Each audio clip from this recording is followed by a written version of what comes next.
Summary of the definition of love by Andrew Malcolm. Talk about the nature of love, which exists between the poem and his beloved. The poet regrets this love as being perfect and therefore unatable. In the poem, the poet first of all makes his readers acquainted with the parents of this love. The poet says, is of rare birth. It is the offspring of the marriage of despair or upon impossibility. Only result despair could have produced should drive love in the case of a love like this. Hope would prove to be utterly fine and futile because this love can never be achieved. The poet in the tagline tells that is the hostility of fate, which is responsible for not permitting him and his beloved to be united. It has placed the two lovers apart like the North Pole and the South Pole. The love can be fulfilled only if the shining stars collapse and if the earth of torn asunder by some violent convulsion.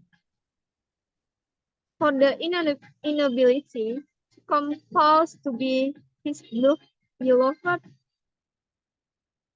he defines his love at the conjunction of the mind and opposition of the star. Structure and form. The definition of love by Andrew Marvel has the same stanza from that used in the poem Mooring and the power the glow warms.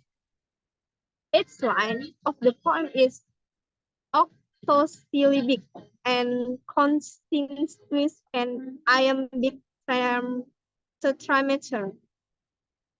The alternate line of the poem rhyme altogether.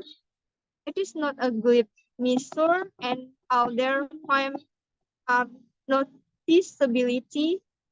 So this poem of Marvel has a stanza, where whereas the two other have 9 and 4 respectively. What distinguishes this poem from the poem mentioned? Early is its confident, resonant tone, and exceptional speed. Next,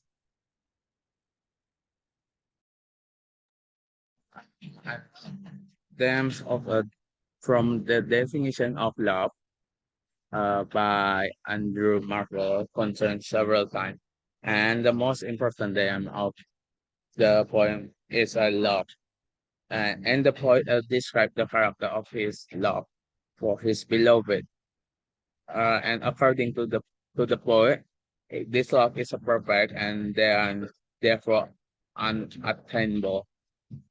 This love is defined, but it's a very reason hopeless. And the perfect of love, this kind of is a most unwelcome to faith, who therefore never permits the union of a perfect lovers.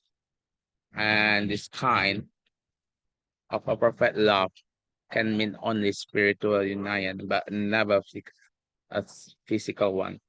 And this love is a conjunction of the mind and opposition of the star.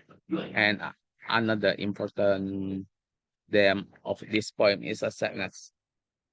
The poetic persona in the poem got hardened with time, and his heart Noel is never possible for him to get what he wants. And in his love life too, he longs for getting fulfillment. And in this poem too, the dam of grief that unique representation and is not coming of an inexperienced heart. The poet grief is generating from a wise and like experienced heart. That's why there is a calm and cold ambience in this poem, and the poet is created by implementing his controlled emotion, express its sadness, uh, and tone and mood from the definition of love is a very has a very simple idea, but the idea expressed through a learned imagery. So that is a required request of scholar to explain to us all the meanings and the implications of the various line of this poem.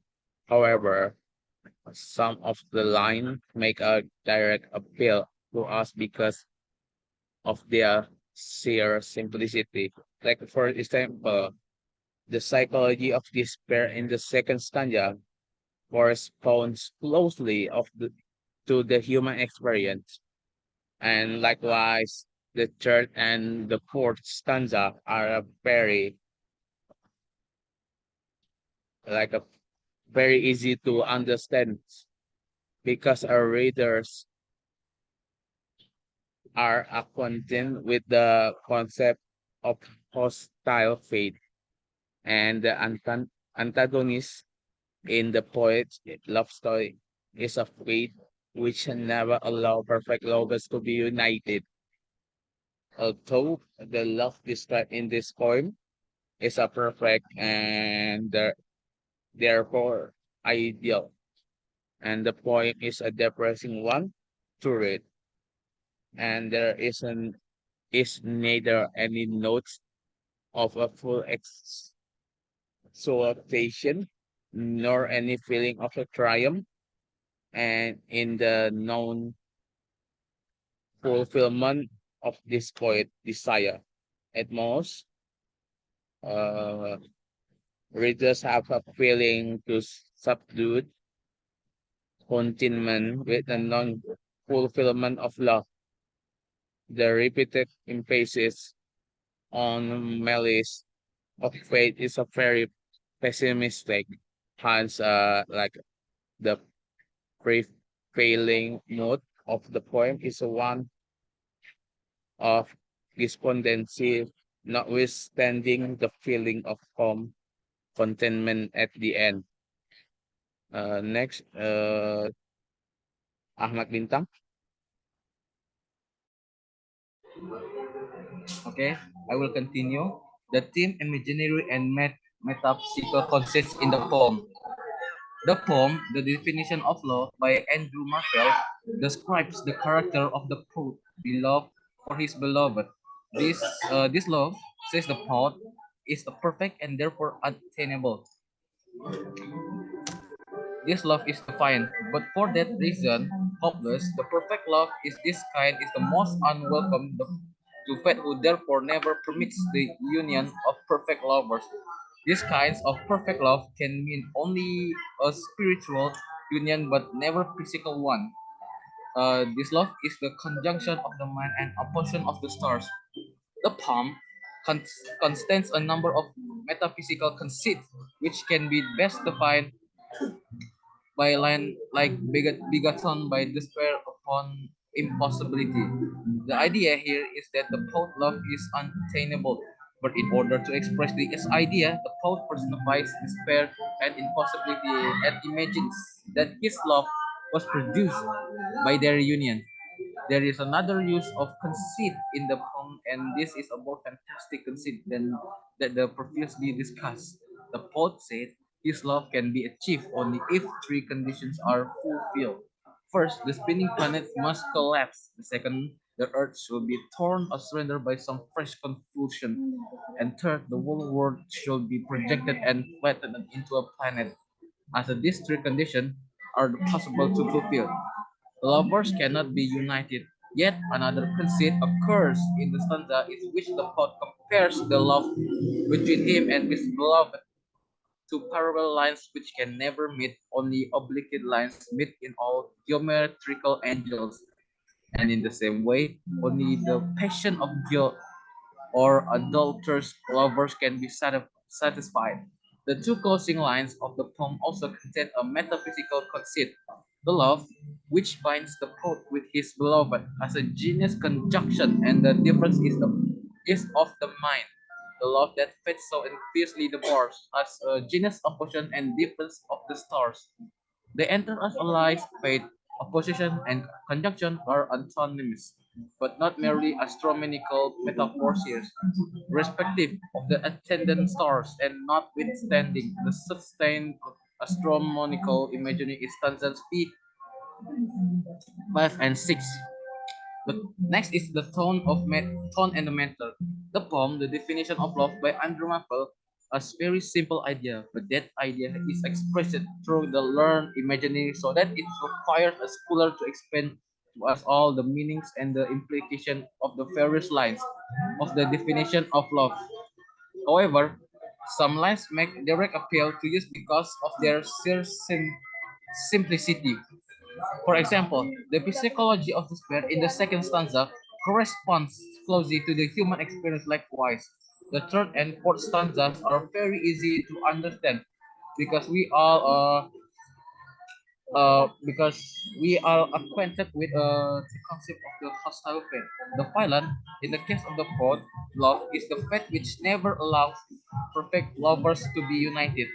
Also, the love described in the poem is perfect and therefore ideal. The poem is depressing one to read. There is neither any note and exclamation nor feeling of triumph in the non-fulfillment of the poem. At the most, we have a feeling of subdued contentment with the non-fulfillment of love. The repeated emphasis of the malice or of fate is very pessimistic. Uh, we could even say that even prevailing mode, the poem is the one responsibly notwithstanding the feeling of calm contentment at the end. Moreover, the stanza form used in the poem is the same as in morning and the mower to the glows form and after stability in the quatrain with alternate lines rhyming. It is not a glib measure, and all three poems are not noticeably short. The definition of love has 8 stanza, whereas the two others have 9 and 4 respectively. What distinguishes this poem from their other two techniques is it is confident, resonant tone and exceptional speed. Okay, the next will be continued by Utin. Okay, I will continue by Ahmad. Yes. Metaphysical concepts. The definition of love by Andrea Merkel contains several metaphysical concepts which can be best defined by the lines like begotten by despair of an impossibility. In the line mentioned above, the idea is that the poet's love is unattainable, unattainable, but the express this idea. The poet personifies despair and impossibility. He imagines that his love was produced by their union. There is another use of conceit in the poem, and this is a more interesting conceit than that of the previously discussed. The poet says he can achieve love only if three conditions are fulfilled. Firstly, spinning planets must collapse. Secondly, the Earth should be torn asunder by some fresh convulsion. Thirdly, the whole world should be projected or flattened into a planet as their as these their conditions are impossible to fulfill, the lover cannot be united. Yet another concept occurs in the stanza in which the poet compares the love between him and his beloved to the parallel lines which can never meet. Only oblique lines meet in all geometrical angles, and in the same way, only the passion of will or adulterous lovers can be satisfied. The two closing lines of the poem also contains a metaphysical concept, the love which binds the poet with his beloved, as the genus conjunction and the difference is of the mind. The love that fades so enviously diverse, has the genus opposition and difference of the stars. They enter as the allies of fate. Opposition and conjunction are antonyms, but not merely astronomical metaphors in the poem, irrespective and the attendant star. And notwithstanding the sustained astronomical imagery in stanza 5, 5, and 6, the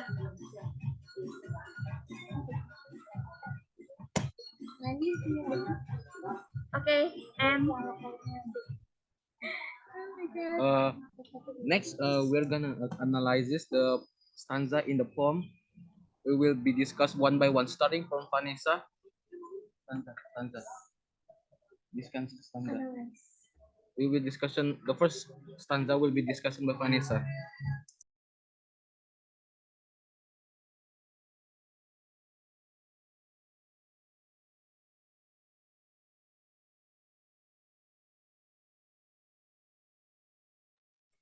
Okay, I will analysis stanza 1. My love is a bird as well as this for object, strength, and height. It was begotten by despair upon impossibility. The definition of love by Andrew Marvell gives a premier idea about the poet's love. According to the poet, his love originates from a rare source. The objective of the poet's love is exceptionally strong and sublime in the end. The poet refers to the origin of his love. It is offspring of despair and impossibility. These two words point the poet's conception of love. There is also a reference to poet's mental condition in the collection.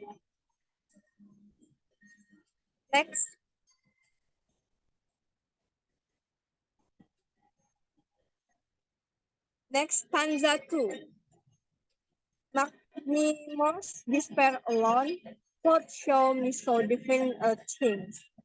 Fair fable, hope cold near have flown, but friendly fled, it is spin so away.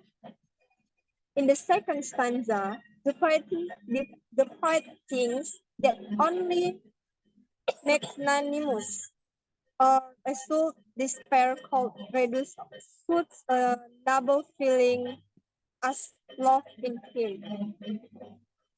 In his case, the feeling of love proved to be weak. Her the poet used a smile of a bird with gaudy but feeble wings to compare it with his hope of love. His heart tried to promise him fulfillment, but its effort proved to be futile. So the third thing is love could never have been fulfilled. Next, Okay. In the third stanza, the poet says he could have a quickly arrived the destination in his view, but his fate put forth a tackle to keep him away from his beloved. Here, the poet uses a metaphor of a carpenter who dives into a log of wood to split it into two parts, and the poet presents this image of carpenter to compare it to his fate. And in the stanza 4, the poet provides the reason for his failure in getting a soulmate. According to him, the personified fate looks at two lovers always his hostile eyes.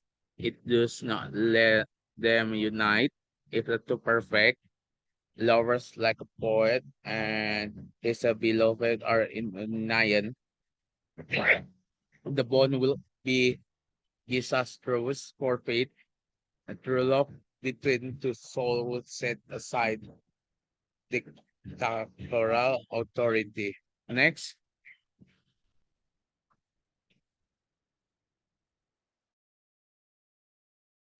Okay, I will continue in the stanza 5. And therefore her decrees of still us, as the distance falls have hells, choke love, war on us that will, not by themselves to be embraced. As the poet mentioned earlier, the flexible and steam decrease or fate have kept the poet and his beloved apart. Here the poet employs his famous metaphysical conceit of the North Pole and the South Pole, just as two poles cannot come closer, and the poet and his lady love cannot be united, even though the two are the pivot around which the whole world of love revolves. They cannot stay together for this cruelty or of fate. Next is stanza 6. Unless the giddy heavens fall and earth some new confusion tear, and us to join the world should out, be crammed into the planisphere. In this section, the poet said there is a possibility of their unions if the spinning planets collapse and some new confusion occurs and splits the earth with its violence. They can get united to bring them together.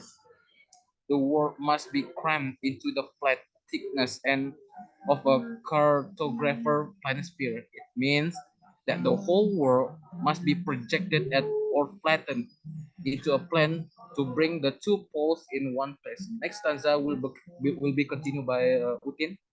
Okay, I will continue.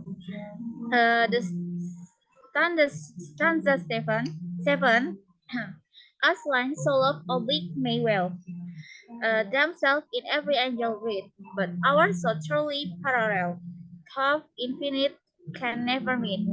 In this section of the poem, the poet used another metaphysical concept concerning geometry.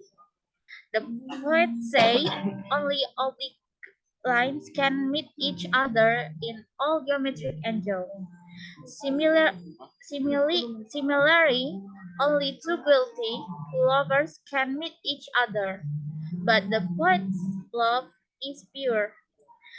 He and his beloved are like parallel lines. Such lines can never meet even if they are stretched to infinite distance. Like with the poet cannot get unite with his love. Stanza 8. Therefore the love which us that bind, but fate so enviously debars, is the conjunction of the mind and opposition of the star. The last stanza ends on a sad note. There is a ray of hope too. Fate might have kept them apart, but it cannot stop them from being together spiritually. So the poet feels a little sad about their physical separation. Somewhere in his heart there is the hope of getting closer. Only the path of spiritually can bring the poet and his lady love together. Well, Um, Okay, this from our group, and thank you. That's it. Thank you.